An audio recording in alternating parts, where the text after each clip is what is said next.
இந்த தமிழுக்கு எதிரியா பெரியார்.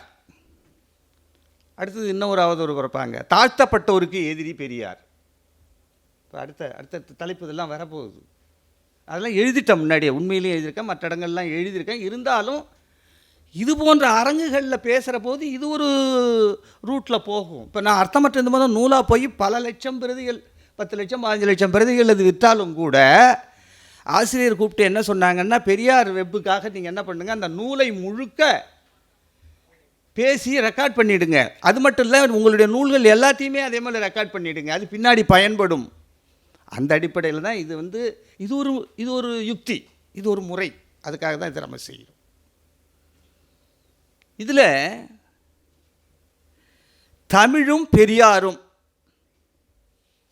என்கின்ற தலைப்பிலே இன்றைக்கி அணுகுகிறோம். அதை நம்ம எப்படி அணுகுகிறோன்னா, பெரியார் தமிழுக்கு எதிரியா, பெரியார் தமிழை வெறுத்தாரா, பெரியார் தமிழை காட்டுமிராண்டி மொழி என்று இழிவுபடுத்துவதற்காக கூறினாரா என்கின்ற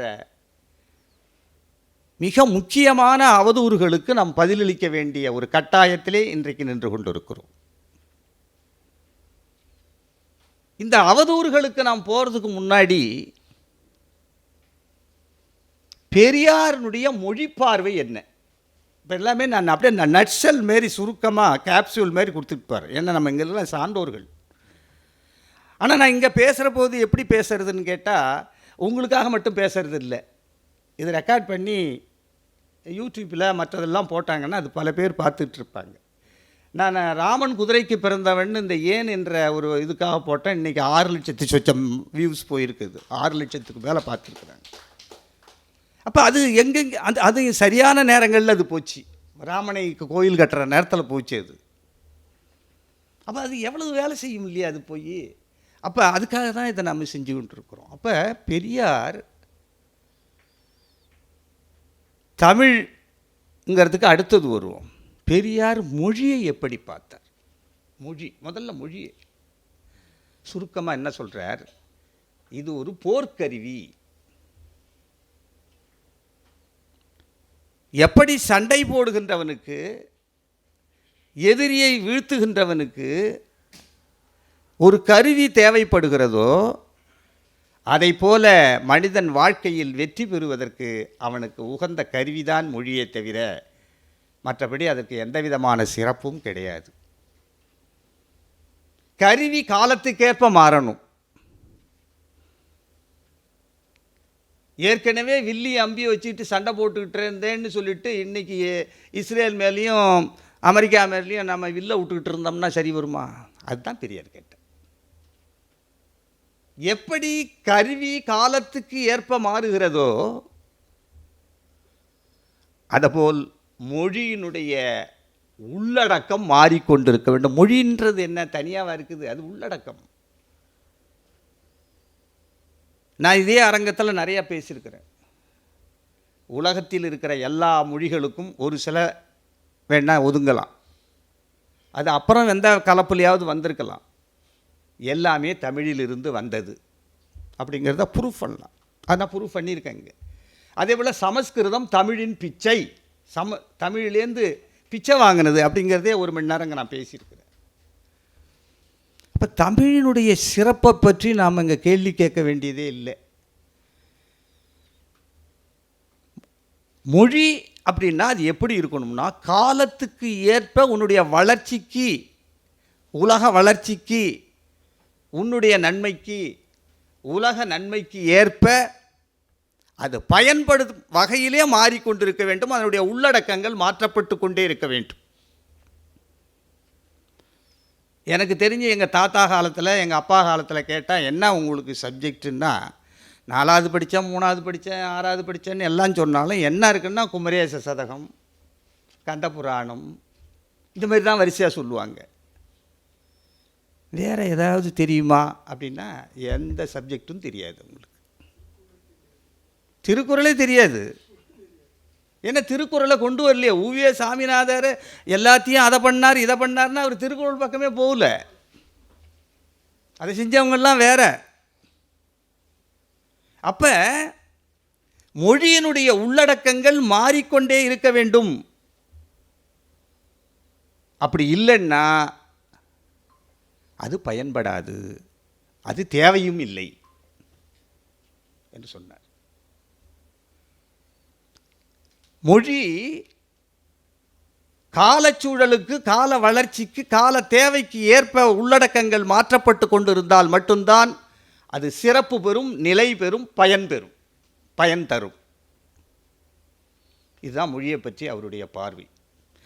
அந்த பார்வையில் தமிழை பார்க்குறார். தமிழை பார்த்துட்டு என்ன சொல்கிறார்? இப்போ அதெல்லாம் ரெஃபரன்ஸோடு இங்கெல்லாம் இருக்குது. இதை பாருங்கள், இந்த 2 நூலில் நான் வச்சுருக்கேன். இதெல்லாம் நாங்கள்லாம் கூடி முயர்ந்து தான் இந்த நூலை தயார் பண்ணோம். தமிழுக்கு என்ன செய்தார் பெரியார். அதே போல் குணாவுக்கு நான் எழுதுகிற போது ஆரியத்தால் வீழ்ந்தோம், திராவிடத்தால் எழுந்தோம் அப்படிங்கிறது இதில் நிறைய குறிப்புகள்லாம் இருக்குது. அப்படி அந்த குறிப்புகள் அவர் சொல்கிற போது நான் என்னையா தமிழுக்கு எதிரியா அப்படின்னு சொல்லிட்டு தந்தை பெரியார், அதை மட்டும் நான் இங்கேருந்தே உங்களுக்கு நான் படித்து சொல்கிறேன். ஏன்னா இது மிக முக்கியமான ஒரு பகுதி. இல்லை வேணா அதையும் சொல்லிடுறேன் சுருக்கமாக, ஏன்னா நாங்கள் நேரம் நிறையா எடுக்கும். என்ன சொல்கிறார்? நான் தமிழுக்கு எதிரி இல்லையே, நான் பேசுறது தமிழ், நான் எழுதுறது தமிழ், நான் பிரச்சாரம் பண்ணுறது தமிழ், நான் நடத்துகிற பத்திரிகைகள்லாம் தமிழில் தான் பண்ணுறேன். அப்புறம் எப்படி நான் போய் தமிழை எதிர்க்க முடியும்? அப்போ தமிழ் எனக்கு எதிரி இல்லை. தமிழினுடைய நிலை அதை கண்டிக்கும்படியாகவும் எதிர்க்கும்படியாகவும் இருக்கிறது என்பதனாலே எதிர்க்கிறேன். அவ்வளோதான்.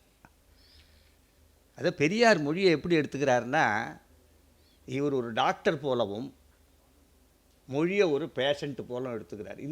இந்த அடிப்படை புரிஞ்சால் இதில் குழப்பமே வராது. ஒரு டாக்டர் என்ன செய்வான்? உக்காந்துருக்கிற ரொம்ப பெரிய மனுஷன், இந்த நாட்டினுடைய பிரைம் மினிஸ்டரு அப்படிங்கிறதுனால உங்களுக்கு ஒன்றுமே இல்லைன்னு முலாம் பூச முடியுமா? உனக்கு என்ன இருக்குதோ அந்த பிரைம் மினிஸ்டர் மேலே அந்த டாக்டருக்கு அக்கறை இருக்குதுன்னா அது என்ன சொல்லி ஆகணும்? உடலை பரிசோதனை பண்ணிவிட்டு இப்படிலாம் இருக்குது, இதனால் இருக்குது, நீ இதெல்லாம் பண்ணணும், இதெல்லாம் பண்ணலன்னா ஆள் போயிடுவ அப்படின்னு சொல்கிறவன் தான் உண்மையான டாக்டர். அதை தான் பெரியார் சொல்கிறார்.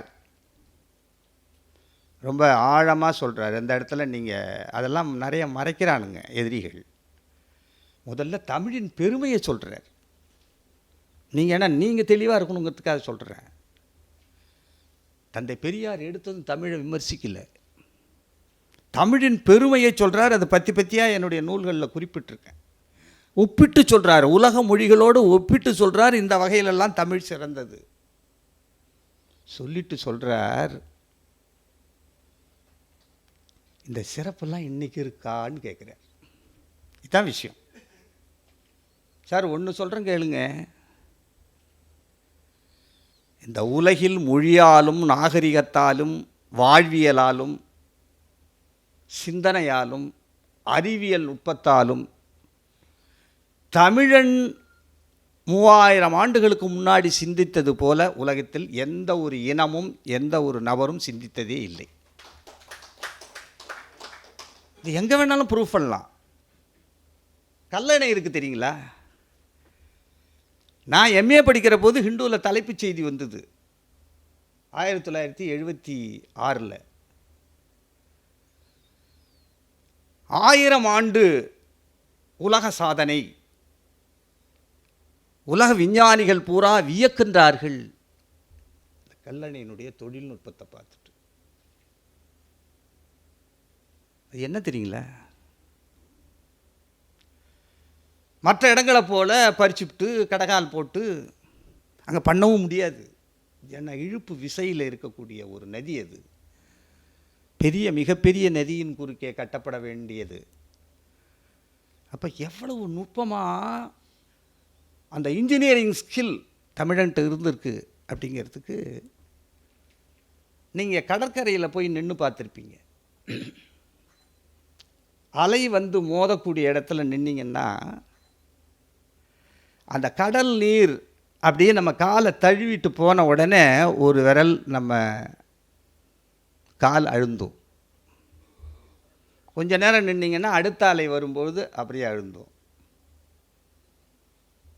இதுக்கு தமிழில் ஒரு பேர், தமிழில் இந்த அஸ்திவாரம்னு அவன் ஆங்கில இதில் சொல்கிறான், சமஸ்கிருதத்தில். தமிழில் கடகால் போடுறது அப்படின்னு சொல்லுவாங்க தமிழில். இன்னொரு சொல்லுவாங்க புதைவடை, புதவடை அப்படின்னு சொல்லுவாங்க. அதுதான் இது புதைதல். அப்போ என்ன பண்ணுறாங்க, இதே பிரின்சிபிள்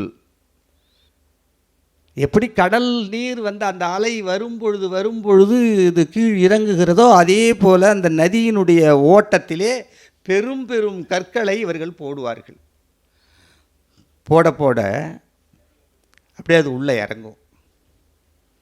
ஒரு லேயர் முடிஞ்சதுன்னா அடுத்தது ஒரு லேயர், அடுத்தது ஒரு லேயர், இப்படி போட்டு எழுப்பப்பட்டது. இதை பார்த்துட்டு தான் அதிசயப்படுறான் கல்லணை. அதில் இன்னொரு டெக்னிக் இருக்குது. இப்படி இழு விசையிலே இருக்கக்கூடிய ஒரு ஆற்றின் குறுக்கே மிக வேகமாக அந்த நீர் அடித்து செல்லுகிற பொழுது அணை அப்படியே நேர் குறுக்காக இருக்குமே, ஆனால் அந்த அணை ரொம்ப நாளைக்கு நிற்காது. அந்த இழுப்பு விசையிலே அது பாதிக்கப்படும். அப்படிங்கிறதுனால என்ன பண்ணுறான், ஒரு டேனிங் கொடுக்குறான். அதில் ஒரு நேராக கொடுத்து ஒரு டேனிங்கை கொடுத்து அதில் 3 அவுட்லெட் கொடுக்குறான். அது எதுக்குன்னா, இந்த இழு விசையினுடைய வேகத்தை அந்த சைடில் போகிறது வந்து அந்த வேகத்தை ஆற்றி விட்டுரும். போய் கல்லணையில் போய் பாருங்கள், இருக்கும். எதுக்கு சொல்கிறேன், இவ்வளவு நுட்பங்களை அப்போவே பிரமிடு கட்டினது யார் தெரியுமா? இதெல்லாம் நான் ஆய்வு பண்ணி 15 வருஷத்துக்கு முன்னாடி எழுதிட்டேன். பிரமிடு என்பதே தூய தமிழ் சொல். பிரமிடு கட்டினவன் தமிழன், எகிப்தை ஆண்டவன் தமிழன், சவுத் ஆசியா முழுக்க ஆண்டிருக்கான் சார் நம்ம ஆள். அப்போ அவன் கப்பல், வணிகம், மருத்துவம், வானியல் எல்லாத்திலையும் ஓங்கி நின்றான். தொல்காப்பியம் 3000 ஆண்டுகள் ஆகுது. தொல்காப்பியத்தில் கணவன் மனைவி பொருத்தம் சொல்லியிருக்கான் பாருங்க. இன்றைக்கி யாராலுமே அந்த பொருத்தத்தை சொல்ல முடியாது. தந்தை பெரியாரினுடைய கொள்கை இன்றைக்கி அவர் சொல்கிறது அப்படியே டேலி ஆகும். அப்போ வாழ்வியலில் நீ எந்த அளவுக்கு நம்ம சிறந்து நின்றுக்கிறோம், அதை தான் பெரியார் சொல்கிறார். தமிழன் எல்லாவற்றிலும் சிறந்து நின்றான். இதெல்லாம் யாராவது இதுலேயும் சொல்லியிருக்கீங்க, கேள்விப்பட்டிருக்கீங்களா? பெரியார் சொல்லியிருக்கிறார். இருக்கு, இந்த நூல்லையே கூட இருக்கு. தமிழன் எல்லாவற்றிலும் ஓங்கி நின்றான், உயர்ந்து நின்றான், சிறந்து நின்றான். அது வணிகமாயினும் சரி, போர்த்திறனாக இருந்தாலும் சரி, ஆய்வாக இருந்தாலும் சரி, வாழ்வியலாக இருந்தாலும் சரி, உற்பத்தியாக இருந்தாலும் சரி, வானியலாக இருந்தாலும் சரி, எல்லாவற்றிலும் தமிழன் சிறந்து நின்றான். ஆனால் இத்தனையும் பாழானது ஆரியன் இங்கே உள்ளே நுழைந்த பிறகு அனைத்தும் பாழ். அதுதான் பெரியார் சொல்ற. நீ நல்லாதாண்டா இருந்த, ஓ மொழி நல்லாதாண்டா இருந்தது, எல்லாம் சிறப்பாக இருந்தது. ஆனால் அந்த இடத்தை பூரா என்ன ஆச்சு, ஆரிய பார்ப்பனர்கள் விதித்த அந்த மூட கொள்கையால் அத்தனையும் திரிந்து பாழாய் போயிடுச்சு.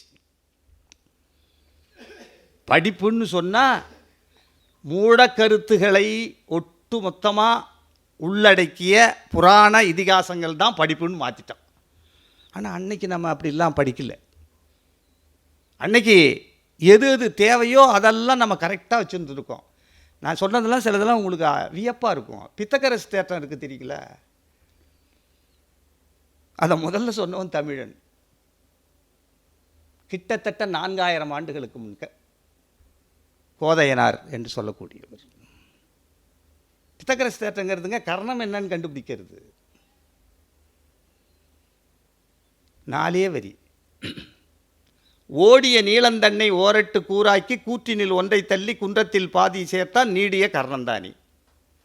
பித்தக்கரசுக்கு 1500 ஆண்டுகளுக்கு முன்னாடி சொல்லிட்டான் தமிழ். அப்போ கணிதத்தில் நாம் என்ன உலகுக்கு போட்ட பிச்சை அது.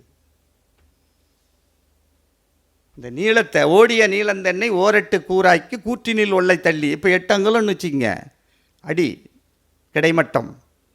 அப்போ 1 தள்ளிட்டா 7 அங்குலம். குன்றத்தில் பாதி சேர்த்தால் செங்குத்து உயரம் 3ன்னா அதில் 1.5 சேர்த்துக்கணும். நீடிய கர்ணம் வர்றது கர்ணம். இதை இங்கே வந்த பாதிரியார் எடுத்துக்கிட்டு போய் அங்கே கொடுக்க பாதிரியார் அதை காப்பி பண்ணி பித்தகரஸ் தேற்றத்தை எழுதிட்டார். பரப்பளவு எல்லாத்துக்கும் கணித சூத்திரம்னு ஒரு நூல் இருக்கு, போய் படிச்சு பாருங்க. இதெல்லாம் கொண்டு வரணும். நான் கூட ஆசிரியர்கிட்டலாம் சொல்லியிருக்கேன், இந்த மாதிரி இதெல்லாம் தொகுத்து நம்ம நிறைய இன்னும் கொண்டு வரணும். ஒரு மேடையிலே ஆசிரியரை வச்சுக்கிட்டு சொன்னேன், இதெல்லாம் பழம் பெருமை பேசுவதற்காக அல்ல, நாம் இதிலிருந்து எடுத்துக்கொண்டு நம் பழம் சிறப்புகளை உணர்ந்து நாம் அந்த சிறப்பை மீண்டும் எட்ட வேணும் என்பதற்காக. அப்போ தான் ஆசிரியர் கூட அவங்க திரும்ப அவங்களுடைய உரையில் சொன்னாங்க, மஞ்சை வசந்தன் சொன்னது போல் இதையெல்லாம் பெருமைக்காக எடுத்துக்கொள்ளக்கூடாது, அடி உரமாக நாம் எடுத்துக்கொள்ள வேண்டும் நம்முடைய பழைய சிறப்புகளை எல்லாம் என்று சொல்லி. அப்போ தான் தந்தை பெரியார் அவர்கள் சொல்லுகிறார், இவ்வளவு சிறப்பு உடைய தமிழன் தமிழ் மொழி அந்த சிறப்போடு இன்னைக்கு இருக்கான்னு கேட்டால் இல்லை. ஏன் இல்லை என்று சொன்னால், ஆரியம் புகுந்து இது அத்தனையும் என்ன செய்து விட்டது? கபலீகரம் செய்து விட்டது. நம்முடைய சிறப்புகள் அனைத்தையும் அது பாழ்படுத்தி விட்டது, திரித்து விட்டது, திசை திருப்பி விட்டது. அதனால் தமிழ் மொழி இன்னைக்கு இருக்கிற நிலையில், நீ பெருமை கொள்ளுகின்ற நிலையிலே, உன்னுடைய அறிவை வளர்க்கின்ற நிலையிலே, உன்னுடைய ஆற்றலை வளர்க்கக்கூடிய நிலையிலே அது இல்லை. அவர் எப்படி முதல்ல மொழின்னா என்னன்னு டிஃபைன் பண்ணுறார் பெரியார். எல்லாம் அறிவியல் அணுகுமுறை, தந்தை பெரியாருடைய அணுகுமுறை. மொழின்னா என்ன? அது ஒரு கருவி. அடுத்தது அந்த மொழி, நம்ம மொழி என்ன சாதாரண மொழியா? அவ்வளவு சிறப்பு வாய்ந்த மொழி. அவ்வளவு சிறப்பு வாய்ந்த மொழி ஆரியத்தாலும் ஆரிய மடமை கருத்துகளாலும் அவர்கள் எழுதிய புராண இதிகாசங்களாலும் அந்த மொழி, அதனுடைய உள்ளடக்கம் எல்லாம் பாழா போய் கிடக்கு. அப்போ தான் தந்தை பெரியார் வர்றார். காட்டுமிராண்டி மொழி, அதுதானே அவன் குற்றச்சாட்டு. காட்டுமிராண்டி மொழி என்று பெரியார் சொன்னார். இதை தான் நீங்கள் இங்கே ஆழமாக தெளிவுபடுத்தணும். நீங்கள் கருப்பொருள் அதுதான். காட்டு மிராண்டின்னா என்ன? அது ஒரு திரிபு. அது அந்த சொல் மருவி வந்த சொல். காட்டு மர அண்டி அப்படிங்கிறதான் காட்டு மிராண்டின்னு வருது.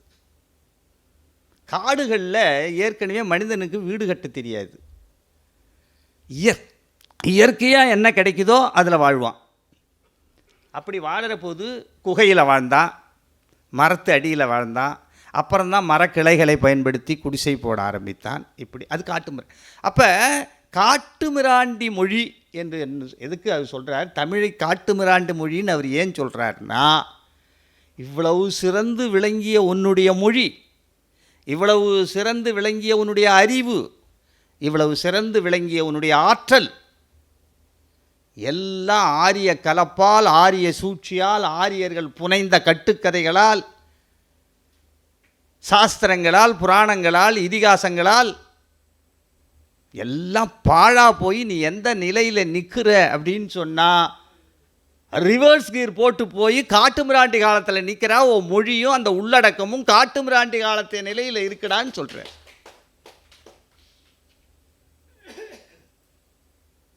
அவர் சொல்கிறது மொழியை காட்டுமிராண்டின்னு சொல்ல, அந்த நிலை காட்டுமிராண்டியினுடைய காலத்து நிலையிலே உன் மொழி போய் நிற்குதுரா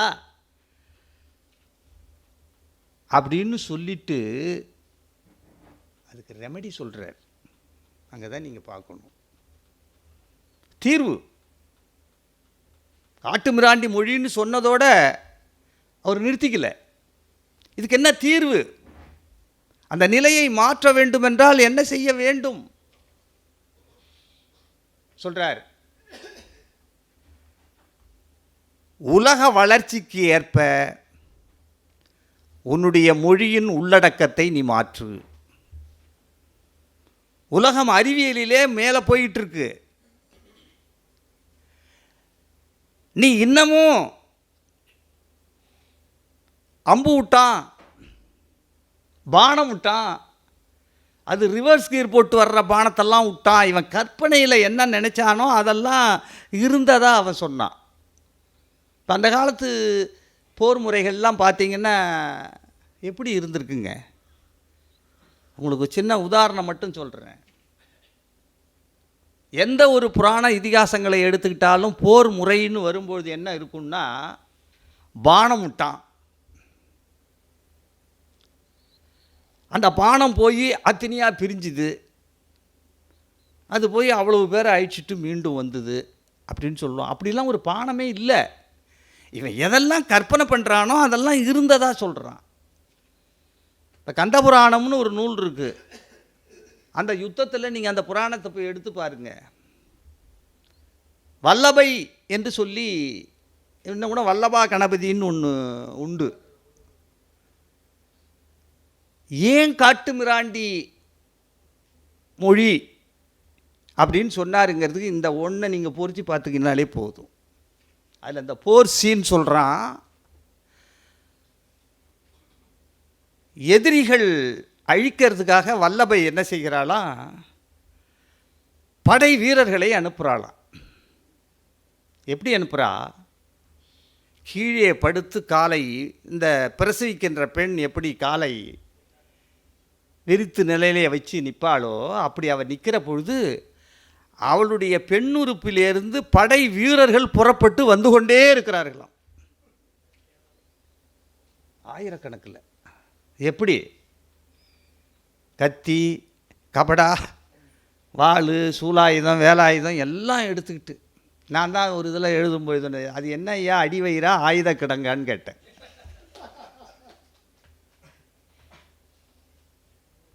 இது இந்த புராணத்தை படிச்சுட்டு இதுக்கு விரிவுரை சொல்கிறதுக்கு ஒரு ஆள், இது கற்பித்து கொடுக்கறதுக்கு ஒரு பல்கலைக்கழகம், இதை சொல்கிறது தான் ஒரு மொழின்னு சொன்னால் அது காட்டுமிராண்டி மொழியா இல்லையான்னு கேட்டார். என்ன தப்பு? இது காட்டுமிராண்டி தனமா இல்லையா ஐயா? அதான் அவர் கேட்குறார். காட்டுமிராண்டி காலத்தில் இருக்கிறத பூரா அதை இன்னும் வச்சுக்கிட்டு பயன்படுத்திக்கிட்டு இருக்கிறேன்னா சார், அந்த காலத்தில்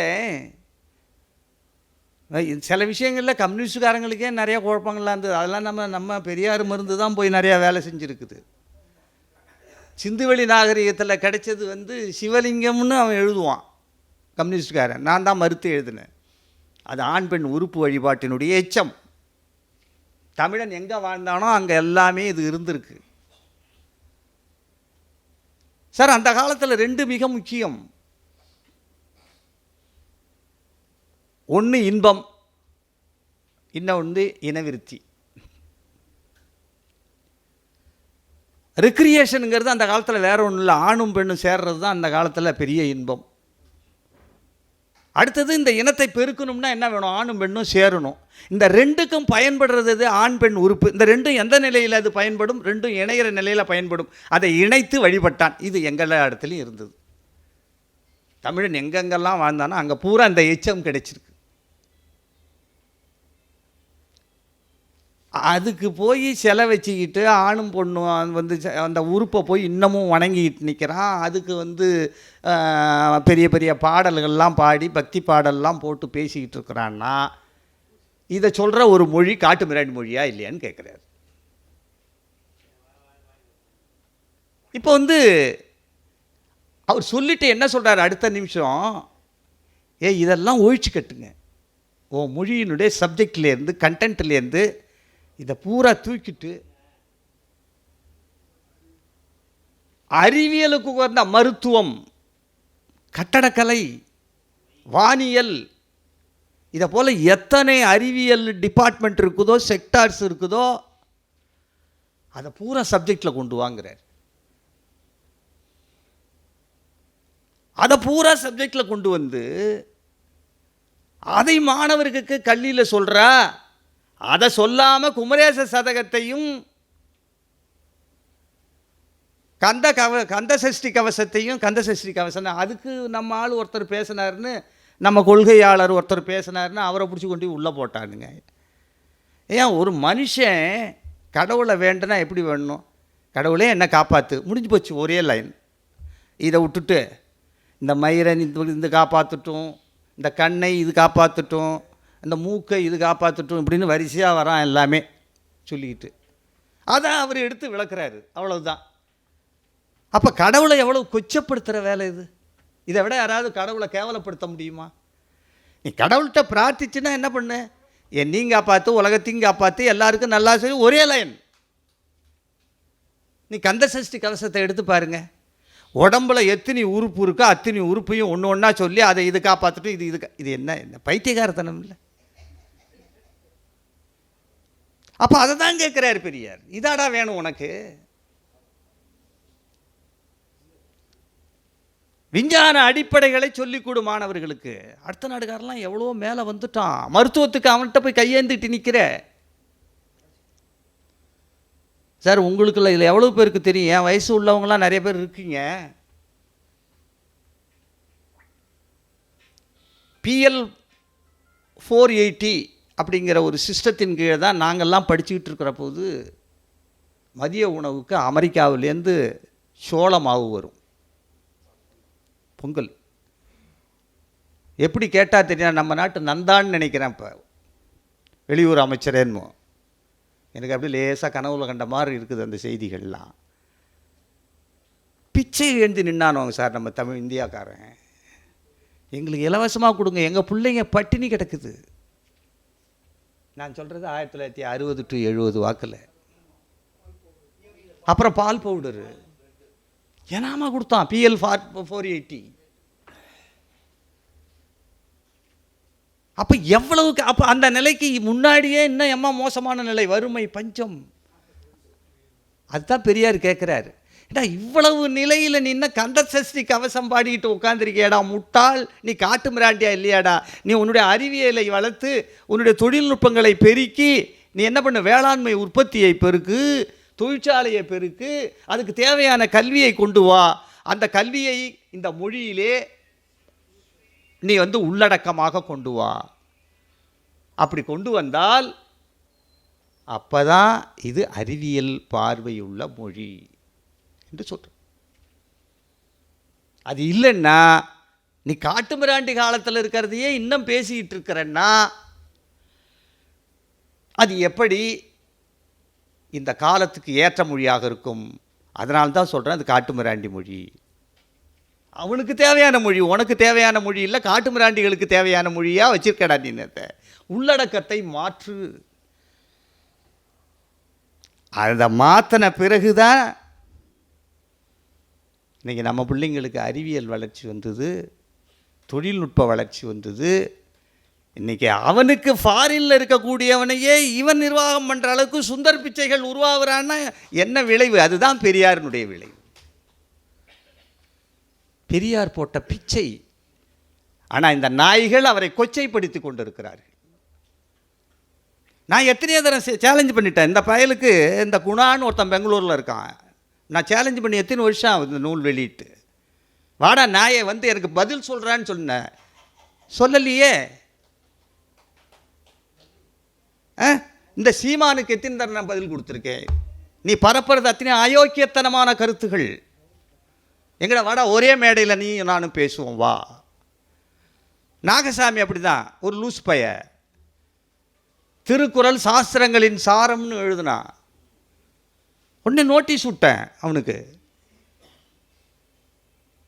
உனக்கு நான் ஒரே மேடையில் நீ நான் சந்திக்கணும், உன்னுடைய கருத்தை நீ பின்வாங்க வேண்டும், இல்லை என்றால் அடுத்த உன்னை நான் அந்த நூலாக வெளியிடுவேன், அதுக்கு மறுப்பு சொல்ல வேண்டும் என்று சொல்லி. அப்போ என்னுடைய சேலஞ்சை பார்த்துட்டு இந்த ஆதன் டிவியில் என்னை பேட்டி எடுத்து போட்டாங்க. அப்போ நூலை எழுதி முடிச்சுட்டேன், ஆசிரியர்கிட்ட கொடுத்தேன். நான் பெரிய பெரிய தமிழறிஞர்கள்ட்டெல்லாம் இந்த பொறுப்பை ஒப்படைத்தேன். கடைசியில் யாரும் செய்யலை, நீங்கள் அற்புதமாக செய்திருக்கிறீங்க. ஏன் தெரியுமா தமிழறிஞர்களால் அது முடியல? அந்த நூலுக்கு மறுப்பு எழுதுறோன்னா அதுக்கு 5-6 நூல்கள் தரவாக இருக்கணும். மனு தர்மம் தரவாக இருக்கணும், அர்த்தசாஸ்திரம் தரவாக இருக்கணும், பகவத்கீதை தரவாக இருக்கணும், திருக்குறள் தரவாக இருக்கணும். இதை போல் இந்த நூல்களெல்லாம் தரவாக ஆய்வு செய்த ஒருவனால் மட்டும்தான் அவனுக்கு நாமசாமிக்கு பதில் எழுத முடியும். எத்தனை தமிழ் பண்டிதர்கள் இதெல்லாம் தயாராக இருக்கிறோம். ஐயா வெற்றியழகனார் போல் ஒரு சிலர் சுயமுயற்சியில் படித்தவங்க திறமையாக இருக்காங்க. மற்றெல்லாம் வணிக நோக்கத்தில் படிச்சுட்டு பட்டம் வாங்கிட்டு வந்து உட்காந்துட்டு புலவருங்கிற பேரில் தமிழ் பண்டிதருங்கிற பேரில் பிழைப்பு நடத்தி கொண்டு இருக்கு. அதுதான் பெரியார் சொன்னார், நீலாம் பிழைக்கிற வேண்டாம். நீலாம் யார் உண்மையான தமிழ் பண்டிதன் கேட்குறாரு. ஆரிய கைக்கூலிகளாக அடிவயத்தை கழுவி கொண்டு இருக்கிற நீ வந்து பண்டிதனா என்று கேட்கிறார். அப்புறம் அந்த சேலஞ்சு நூல்லேன்னு சொன்னேன். அதுக்கு நான் அந்த மறுப்பு எதுக்கு எழுதுனேன்னா, நம்முடைய முதல்வரின் சார்பில் தான் அந்த நூலையே நான் எழுதினேன். அவன் என்ன சொல்லிட்டான், முதல்வர் அதை கண்டிச்சார். நீ எப்படி திருக்குறளை சாஸ்திரங்களின் சாரம்னு சொல்லலாம், தப்புன்னு கேட்குற பொழுது நாகசாமி அதுக்கு கொடுத்த பதில், நீங்கள் எந்த இடத்துலையும் நான் தவறு செய்திருக்கிறேன் என்று நீங்கள் சுட்டி காட்டி எழுதுங்கள் அப்படின்னு கேட்டான். உடனே நான் சொன்னேன், அவர் அரசியல்வாதி, அவர் தமிழ் ஆய்வாளர் இல்லை. ஆன் பிஹாஃப் ஆஃப் சிஎம், அவர் சார்பு, அப்போ சிஎம் வரல, அவர் எதிர்கட்சி தலைவராக இருக்கிறார், அவர் சார்பிலே நான் எழுதுகிறேன், பதில் சொல்லுன்னு போட்டேன். அவன் உயிரோடு இருக்கும்போதே அந்த நூல் வந்துச்சு, ஒரு வரிக்கு கூட அவனால் பதில் சொல்ல முடியல. இதுதான் அவனுடைய தகுதி. எல்லாம் அக்க போகிற அள்ளி வீசிட்டு போயிடுவானாங்க, நம்ம கூப்பிட்டா மட்டும் வரணும். மணியரசனை வர சொல்லுங்கள், ஒரே மேடையில் சீமானு மற்றும் மணியரசன் ஒன்று நான் நிற்கிறேன், வேறு யாருமே வேணாம், என்கிட்ட வந்து பேச சொல்லுங்கள். கண்ணதாசன்லேருந்து அத்தனை பயிலும் கூப்பிட்டு பார்க்குறோம், கண்ணதாசன் ஒண்டி தான் பெருந்தன்மையாக மஞ்சை வசந்தனுடைய நூலுக்கு ஒரு வரிக்கு கூட யாராலும் பதில் சொல்ல முடியாது, என்னாலும் சொல்ல முடியாதுன்னு ஒத்துக்கொட்ட பேர். என்ன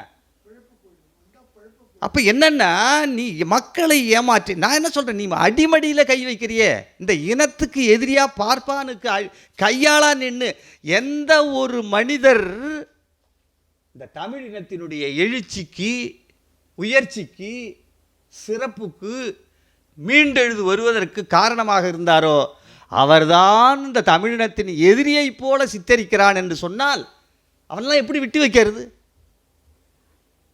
இங்கே தான் நீங்கள் சிந்தித்து பார்க்க வேண்டும். ஆகையினாலே நாம் பண்போடு பேசக்கூடியவர்களாக இருந்தாலும், நாகரிகம் கருதி வார்த்தைகளை உபயோகிக்கக்கூடியவர் இருந்தால் நாமும் மனுஷன். இந்த இனத்தை சேர்ந்தவனே காட்டி கொடுக்கிறான், பாழ்படுத்துகிறான், நாசப்படுத்துகிறான், எதிரிகளுக்கு கைக்கூலியாக நிற்கிறான் என்கின்ற பொழுது இந்த வார்த்தைகள் தவிர்க்க முடியாததாக வந்து விழுகின்றன. இவனுக்கெல்லாம் இப்படி தான் பதில் சொல்லி ஆகணும். தெரிஞ்சே தப்பு பண்ணக்கூடியவர்கள், உளமறிந்து பொய் பேசக்கூடியவர்கள். இதை தவிர என்ன பெரியார் சொல்லிட்டார்? ரொம்ப தெளிவாக சொல்கிறார். நான் தமிழை வெறுக்கணுன்றதுக்கு என்னையா இருக்குது காரணம்? இல்லையே, தமிழ் சிறப்புகளெல்லாம் நான் நிறையா சொல்லியிருக்கிறேனே. இன்னும் ஒரு செய்தி அந்த தலைப்பில் சொல்லிவிட்டு அடுத்தது இன்னும் ஒரு இது இருக்குது, அதுக்கு போகிறேன். பெரியார் உண்மையிலேயே தப்பாக தமிழை பேசியிருந்தார்னா அது என்னுடைய இந்த நூல்லே எடுத்து எல்லாத்தையும் காட்டியிருக்கேன். அண்ணாமலை பல்கலைக்கழகம்தான் தமிழுக்கு அத்தாரிட்டி யூனிவர்சிட்டின்னு பேர். உலகத்திலே தமிழுக்கான ஒரு அத்தாரிட்டி பல்கலைக்கழகம் உண்டுன்னு சொன்னால் அண்ணாமலை யூனிவர்சிட்டி தான் அந்த காலத்தில். இப்போ போயிடுச்சு அது கண்ணா பின்னான்னு. அது ஜெயலலிதா சுத்தமாக ஊற்றி முட்டு போயிடுச்சு. அந்த அண்ணாமலை பல்கலைக்கழகத்தினுடைய பேராசிரியர்களெல்லாம் ஒன்று சேர்ந்து என்ன செய்கிறார்கள்? தந்தை பெரியாரை கூப்பிட்டு ஒரு பாராட்டு விழா நடத்தி, இந்த இனத்தையும் மொழியையும் காக்க வந்த வள்ளல் நீந்தான், கர்த்தா நீந்தான். இது இருக்கு, 2 நூல்லையுமே இருக்கு அந்த பதிவு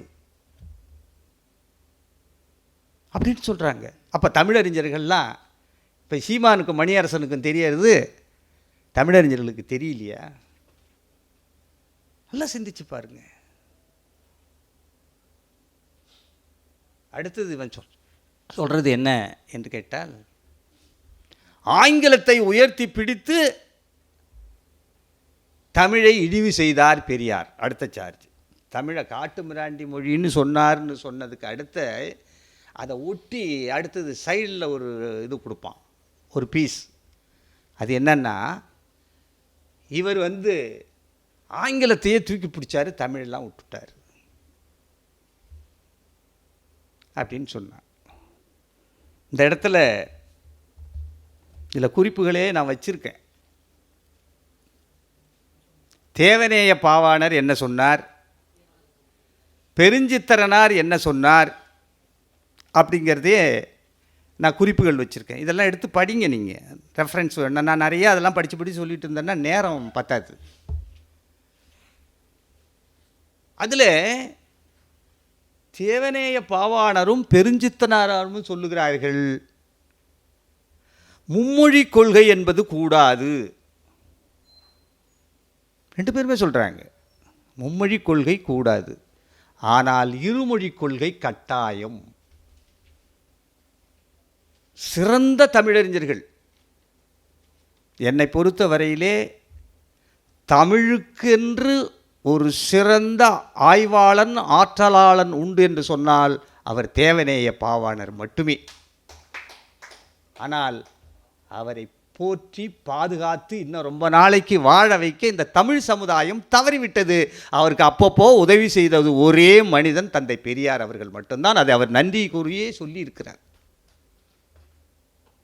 கால்டுவெல் கூட எனக்கு கருத்து வேறுபாடு உண்டு. கால்டுவெல்லே தமிழுங்கிற சொல்லே சமஸ்கிருதத்திலிருந்து பிழைப்பட சொல்லியிருக்காரு. அவர் பிழைப்பட பல கருத்துக்கள். நான் விடுதலைக்கு ஒரு கட்டுரை எழுதினேன்.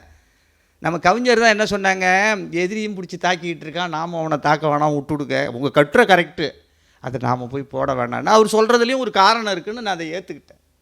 ஆனால் அதுக்காக நான் பதிவு செய்யாமல் இல்லை. அடிமடியிலே கை வைக்கிறாரு. அவர் திராவிட ஒப்பிலக்கணம் எழுதினார், வரவேற்கலாம். ஆனால் மூலத்தையே தப்பு, அங்கேருந்து வந்தது இங்கங்கிறாரு. அதை சரியாக சொன்னவர் யாருன்னா பாவாணர். தமிழ், தமிழ, திராவிட எப்படி வந்தது என்பதை அதை நான் மிக நுட்பமாக ஆய்வு செய்து எந்தெந்த கட்டத்தில் இது திரிந்து மாறிட்டுன்னு நான் ரொம்ப தெளிவாக அதை எடுத்து எழுதியிருக்கிறேன். உண்மையில் எழுதியிருக்கிறேன், பல கட்டுரைகள் எழுதியிருக்கேன், நூலில் எழுதியிருக்கிறேன். இந்த கிழக்கு பதிப்பகம்னு ஒருத்தன் இருக்கான், பத்ரி சேஷாத்ரி, இந்த ரங்கராஜ் பாண்டே ஆசிரியர் ஒரு 3 நூலை கொடுத்து இவனுக்கு பதில் எழுதுங்க அப்படின்னாங்க. அந்த 3 நூலுக்கு சேர்ந்து ஒரே பதில் எழுதினேன். அதான் காவிகளுக்கு கருப்பின் பதிலடி. எடுத்து படித்து பாருங்கள். அதில் எல்லாத்தையும் இவனுக்கெல்லாம் நல்லா கொடுத்துருக்குறேன். எதுக்கு சொல்ல வரேன்னா, அந்த போல் ஆங்கிலம் என்பதை, மும்மொழி என்பதை இந்த 2 பேருமே மும்மொழி கொள்கையை எதிர்த்தவர்கள். தேவநேய பாவாணரை அடி ஒற்றி அப்படியே பின்னாளில் வாழ்ந்தவர் தான் பெருஞ்சித்திரனார். இப்போ அவர் பையன் கூட இருந்துகிட்டு இருக்காரு. அப்போ அவங்க சொல்கிறாங்க 2 மொழி, அது எது அவங்களே சொல்லிடுறாங்க கரெக்டாக. ஒன்று தமிழ், இன்னொன்று ஆங்கிலம். உன்னுடைய அறிவுக்கு தமிழ், உலக தொடர்புக்கு, உலக அறிவுக்கு ஆங்கிலம். இதுதானே பெரியார் சொன்னார். என்ன சொன்னார்? இதை மட்டும்தான், இதை அப்படியே கட் பண்ணிடுவான், இது எல்லாத்தையும் எடுத்துருவானோ. ஊடு கூட்டக்கூடிய வேலைக்காரியை பார்த்து பெரியார் சொன்னார், நீ தமிழில் பேசாத ஆங்கிலத்திலே பேசுன்னு சொன்னார். அது எதுக்கு சொன்னார்? நீ தெரு கூட்டக்கூடிய ஒரு பெண்ணாக இருந்தாலும் கூட ஆங்கில அறிவை நீ வளர்த்துக்கொள்ள உனக்கு தேவை. சார், ஒன்று ப்ராக்டிக்கலாக நீங்கள் நல்லா நினச்சி பாருங்கள். ஸ்டாலின் என்ற ஒரு பெயர் வைக்கப்பட்ட காரணத்தினாலே அவருக்கு ஆங்கில வழியிலே பயிலக்கூடிய ஒரு வாய்ப்பு கிடைக்காமல் போயிற்று. கலைஞர் சொன்னார், படிக்கலைன்னாலும் பரவாயில்ல, பேரை மாற்ற முடியாதுன்னு கொண்டு வந்துட்டார். தமிழில் படித்தார். இப்போ இதே அவருடைய தங்கை கனிமொழி அவர்கள் ஆங்கிலம் படித்தார். இப்போ தொடர்புன்னு போகிற போது அந்த முதல்வருக்கு அந்த ஆங்கில அந்த வளமை இல்லாதது எவ்வளவு பெரிய தடையாக இருக்குது. நல்லா யோசிச்சு பாருங்க. நாம் எவ்வளவு பல்துறை ஆற்றலாளராக இருந்தாலும் அந்த ஆங்கில புலமை என்பது சில இடங்களிலே தேவை.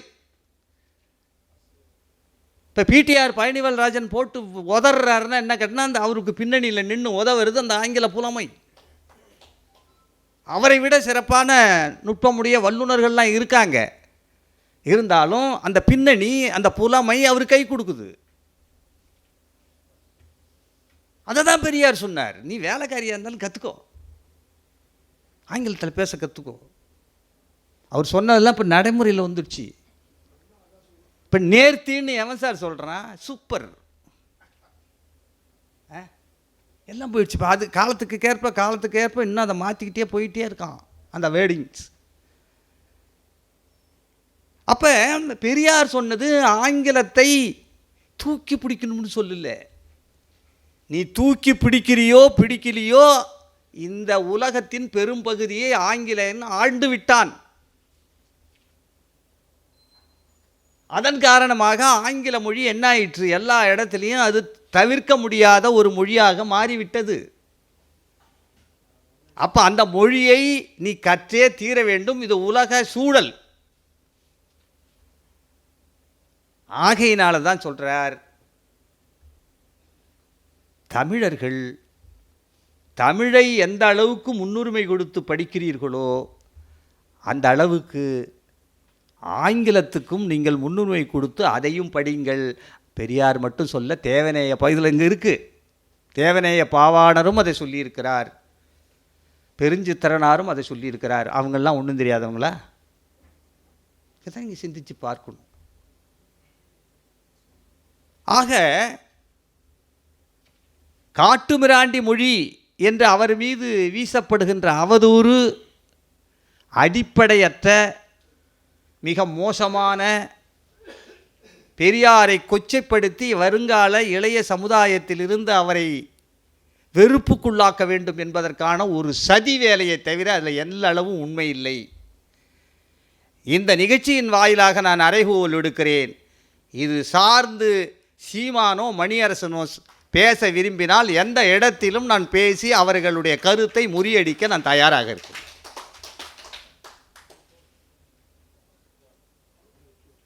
அதே போல ஆங்கிலத்தை படி என்பது அவர் சொன்னது அதன் தேவை கருதி, அவசியம் கருதி. அந்த அவசியம் இன்றைக்கு உணரப்படுது. இப்போ நம்ம பிள்ளைங்களில் பல பேர் போய் நல்ல நிலையில் உயர்றான், மேலே வர்றான்னா அதுக்கெல்லாம் என்ன காரணம்? ஆங்கில அறிவு. சார் எவ்வளோ பண்ணி பார்த்தாங்க சார். உயர்கல்விகளில் தமிழ்லே மருத்துவத்தை கொண்டு வந்துடலாம், பொறியியலை கொண்டு வந்துடலாம், கொண்டு வரலான்னு நிறைய முயற்சிந்தாங்க. அதற்கான மொழிபெயர்ப்புகள்லாம் நிறையா பண்ணாங்க. நமக்கும் ஆர்வமாக தான் இருக்குது, அப்படி தான் படிக்கணும்லாம் இருக்குது. அந்த ஆர்வத்தில் நாங்கள்லாம் தமிழ் மீடியத்திலே படித்தோம். நானும் முதல்வெல்லாம் ஒரே செட்டு. நான் பிப்ரவரி 7 பிறந்தேன், அவர் மார்ச் 1 பிறந்தார். நாங்கள் ஒரே, அவரும் பொருளாதாரம் நானும் எல்லாம் ஒன்றா தான் படித்தோம், தமிழ் வழியில் தான். எதுக்கு சொல்ல வர்றேன், நம்ம அந்த ஆர்வத்தில் செய்கிறோம். ஆனால் இன்றைக்கு உலக அளவிலே நாம் போட்டியிட்டு அவங்கள கம்பீட் பண்ணி பல்துறை வளர்ச்சியையும் நாம் எட்ட வேண்டும் என்று சொன்னால் உலக அளவிலே பல்நாடுகளிலும் இருக்கக்கூடிய ஆங்கில அறிவு நமக்கு கட்டாயம். ஏன்னா எல்லாமே ஆங்கிலத்தில் இருக்குது. அது அத்தனையும் நீ தமிழில் கொண்டு வர்றதுங்கிறது இப்போ உடனே நடக்க போகிறது இல்லை. அது அப்படி வந்தாலும் அந்த கால ஓட்டத்திலே அது எப்போவுமே நீங்கள் கால ஓட்டத்தில் எது நிலைத்து நிற்குமோ அது இதை வச்சு தான் தமிழை வளர்க்கணுங்கிறதெல்லாம் கிடையாது. தமிழில் உருவாக்குவோம், மொழிபெயர்ப்போம், அறிந்து கொள்வோம். அந்த நிலை வர வரையில் அதான் அவர் சொல்கிறாரு. உடனே வந்துடுமா?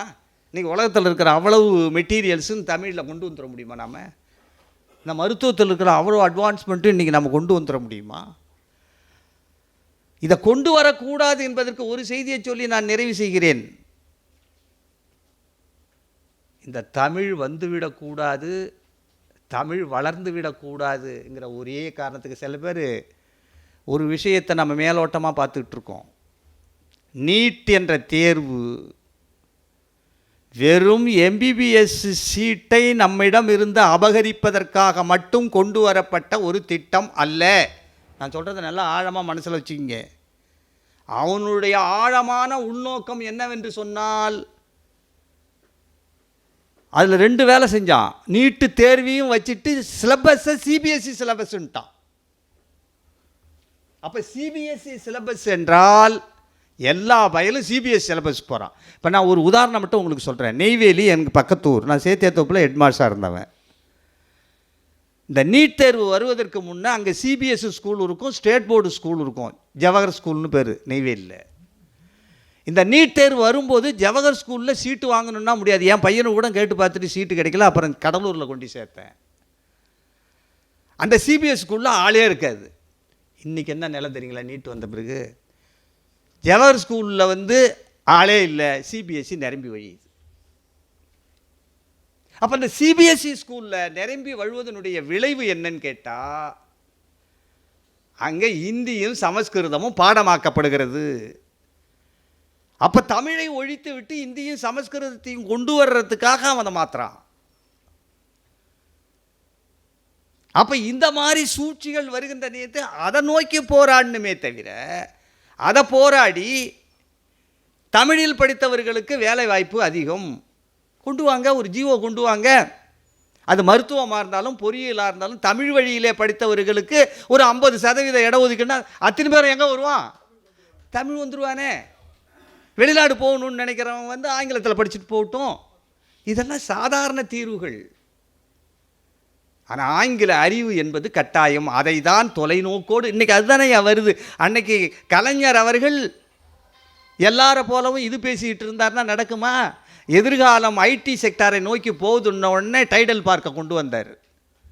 அவர் போட்ட விதை இன்றைக்கி இந்தியாவிலேயே இளைய சமுதாயத்திலே தமிழ்நாடு இளைஞர்கள் தான் உச்ச நிலையில் நிற்கிறதுக்கு அது கலைஞர் வித்து. கலைஞனுடைய தொலைநோக்கு பார்வை. இந்த பார்வையோடு தான் தந்தை பெரியார் சொன்னார், ஆங்கிலத்தை படி என்றார். ஒரே நீ தமிழை விட்டு விட்டு ஆங்கிலத்தை படி என்று அவர் சொல்லவில்லை. ஆங்கில அறிவும் உனக்கு தேவை என்பதற்காக சொன்னார். எனவே அவர் மீது சுமத்தப்படுகின்ற தமிழை காட்டுமிராண்டி மொழி என்று சொன்னார் என்ற அந்த அவதூறும், ஆங்கிலத்தை தமிழை ஒழித்து விட்டு ஆங்கிலத்தை வளர்க்க வேண்டும் என்ற நோக்கத்தில் அவர் சொல்லவில்லை என்ற உண்மையும் இன்றைய உரையிலே உங்களுக்கு உறுதி செய்திருக்கிறேன். இது ஒரு எளிய அறிமுகம். இது தேவைப்படும் போது ஆழங்கால் பட்டு அணு அணுவாக அலசுவோம். அப்போ மணிமாறன் சீமான்களெல்லாம் முகத்திலே கரிப்பூசி கொண்டு ஓட வேண்டி வருமே தவிர, எங்களை எதிர்த்து நின்று நீ ஒருபோதும் உன்னுடைய வாதத்தில் வெல்ல முடியாது என்று சொல்லி விடைபெறுகிறேன். நன்றி, வணக்கம்.